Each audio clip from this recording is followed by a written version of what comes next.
सज्जनों, आप सबका एक बार फिर से शैलेंद्र दर्शन चैनल पर स्वागत और अभिनंदन। पिछले दो एक वीडियोज में हमने मंत्रों की चर्चा की है।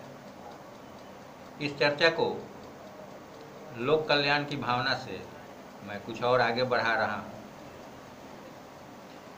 एक ऐसा मंत्र है जो सिद्ध मंत्र है, इसको कुछ सिद्ध नहीं करना पड़ता है और यह स्वयं प्रभावी है। बस नियमानुसार इसको उपयोग करने से ही यह फलदायी सिद्ध होता है। इसका एक अनुभव है। मेरे एक मित्र जिनका पुत्र होटल मैनेजमेंट की पढ़ाई करने के सिलसिले में चेन्नई में रहता था, तो बैंक से एडुकेशनल लोन उन्होंने लिया हुआ था। तो वह बैंक उनको क्वार्टरली आधार पर एक निश्चित रकम उस हॉस्टल के नाम से जारी करता था जिस हॉस्टल में उनका पुत्र रहकर पढ़ाई कर रहा था। वह हॉस्टल उस होटल मैनेजमेंट वाले स्कूल या कॉलेज के अंतर्गत ही था।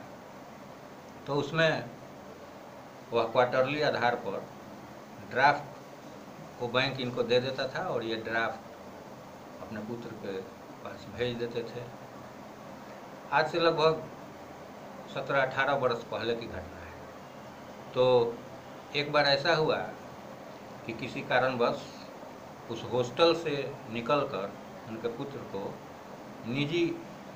निजी किराए के फ्लैट में जाना पड़ा और खर्चा तो बस वही बैंक से ही जाना था।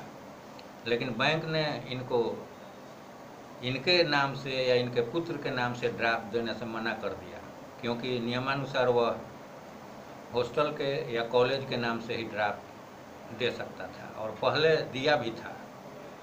तो इन्होंने समझाया, बहुत समझाया कि मेरा पुत्र अब हॉस्टल में नहीं रहता है, तो हॉस्टल के नाम से अगर उसके खर्चे को दिया जाएगा तो उसको तो मिलेगा नहीं और वह उसमें अब रहता नहीं है।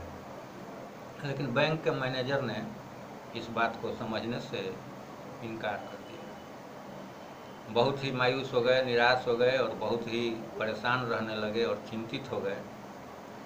तो एक दिन उन्होंने इस समस्या की चर्चा मुझसे की।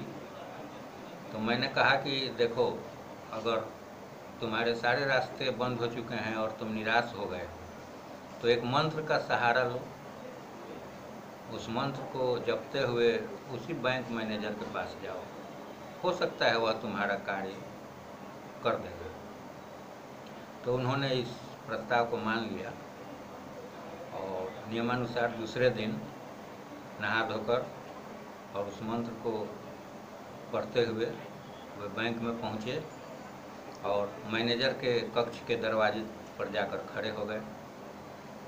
और मैनेजर अभी बैंक में आया ही था और अपनी कुर्सी पर बैठकर टेबल पे कुछ पेपर्स इधर उधर कर रहा था। इन पर नज़र पड़ी तो इनको उसने बुला लिया और बैठा लिया और फिर कहा कि सिंह जी, हमने तो आपके पहले सब रिकॉर्ड को देखा है।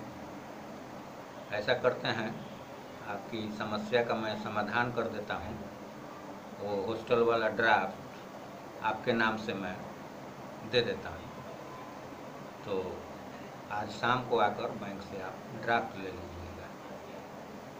मेरे मित्र को तो उम्मीद ही नहीं थी कि जो मैनेजर बिल्कुल ही बात नहीं सुन रहा था, उसने इस प्रकार से देखते ही बुलाकर और इनका कार्य कर दिया। तो दोस्तों, ये एक वास्तविक घटना है और यह श्रद्धा विश्वास की बात है। अंधविश्वास तो उसी को कहा जाता है जो आँखों से नज़र न आए और उस चीज़ पर विश्वास करना पड़े या विश्वास किया जाए। तो इस लिहाज से तो यह अंधविश्वास ही है, लेकिन जिनका कार्य हो गया उनके लिए तो यह श्रद्धा और विश्वास की बात है। तो दोस्तों, ये था एक प्रसंग। इसको अन्यथा न लेते हुए जब कोई बहुत गंभीर समस्या हो तो इस मंत्र का उपयोग करके देखा जा सकता है। जब सारे रास्ते बंद हैं तो इस रास्ते को अपनाया जा सकता है। तो ये थे मेरे अनुभव और वो मंत्र मैंने बता दिया है और इसी वीडियो पर उसको मैंने लिख दे रहा हूँ। मंत्र है किड़ी किड़ी किड़ी किड़ी। बस यही 4 शब्द उच्चारण करते हुए जाना है। किसी भी कार्य को जो कि अवरुद्ध हो चुका है, ईश्वर की कृपा हुई या मंत्र देवता की कृपा हुई तो यह कार्य सिद्ध कर देता है। तो धन्यवाद दोस्तों। किसी प्रकार की अन्य बातें न करते हुए, बनावटी बातें न करते हुए मैं यह एक सामान्य सी चर्चा आपके समक्ष की है। आशा करते हैं इससे वास्तविक समस्या का समाधान और भी सज्जनों का हो सकता है। तो एक बार फिर से सबका धन्यवाद। फिर मिलेंगे अगले वीडियो में किसी मंत्रात्मक या दार्शनिक विषय की चर्चा के साथ।